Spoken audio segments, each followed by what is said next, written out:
Warning, warning! Huge day for annoying people. Today, we had the announcement of the final wave for the Mario Kart 8 Booster Course Pass DLC.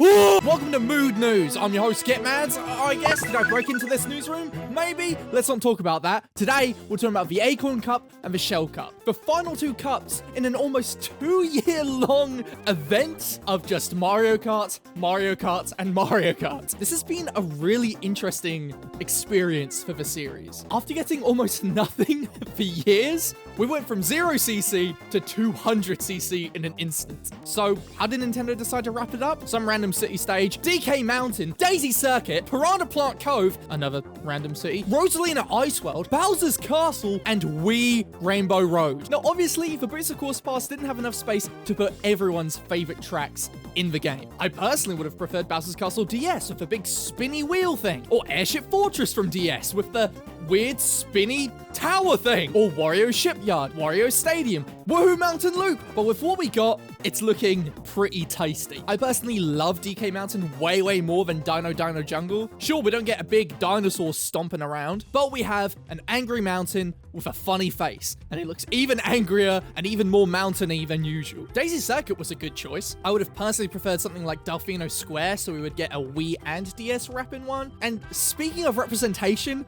we technically got 3 Wii maps in this, and on a bigger scope, a huge amount of Wii representation across all 6 waves, to a point where it kind of feels unfair for the other games. I'm definitely a huge fan of Mario Kart Wii, don't get me wrong. It's a game I'm incredibly nostalgic for and would love to still play whenever I got the chance locally, but I think across all 6 waves, it's gotten a little extreme for the Booster Pass, for the Booster Course Pass. And especially when compared to the other Mario Kart games, which our generation feels nostalgic for, like Double Dash and Mario Kart DS, in retrospect, the DLC definitely felt planned to be skewed towards the Wii fans and make them the most happy, which I feel like it honestly did after just Wave 4. We could have got no more Wii tracks after that, and I'd honestly be pretty content with what we got. Coconut Mall, DK Snowboard Pass, Mushroom Gorge, and Maple Treeway? Am I forgetting more? Probably, because there's so many bloody Wii tracks in this game. But seeing Wii Rainbow Road finish off the Booster Course Pass, you couldn't pick a better track, honestly. Like, the course select overall, even if it was missing some important tracks like Luigi's Mansion or Airship Fortress, you can tell I'm a DS fan, has been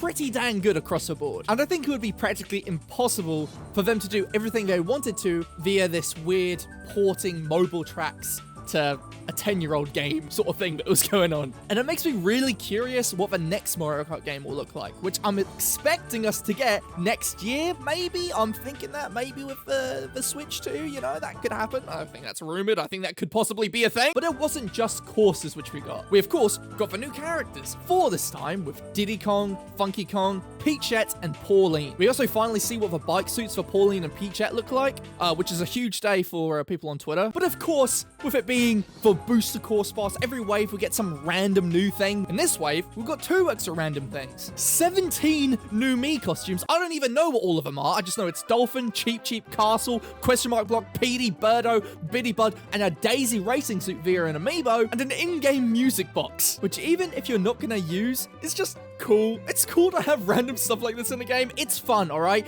Let Nintendo do what they want. It's cool. And speaking of music, I am ridiculously excited to hear the new music for these tracks. Without a doubt, the best thing about the Booster Course Pass is the new music tracks that come bundled with every new course. Ciao Kart Life. It's sad that we didn't get certain characters like King Babom, Poochie, all those guys which I predicted in my video a year or 2 back. But the fact that we got characters when we were expecting none whatsoever is such a huge win. Just a quick side note, I had to change the title of that video because it was called What Mario Kart 8 is Missing, and I was like, well, it's technically not really missing it anymore. I mean, I'm not complaining, I'm glad that happened, I just thought that was funny. But who cares what I think? What do you guys think about these new courses? Do you think they were good choices? Do you think they were crap? Do you think the Wii fans better not complain? If you're a Wii fan and you complain, I'm sorry, you're gonna have to shut your gob. And hey, since you stuck till the end, I want to let you know I'll be streaming the tracks right as they come out. So if you want to join me and join my Mario Kart lobby and race with me whilst I stream, you are the first to know. You are the first to know. You're the first to know. So remind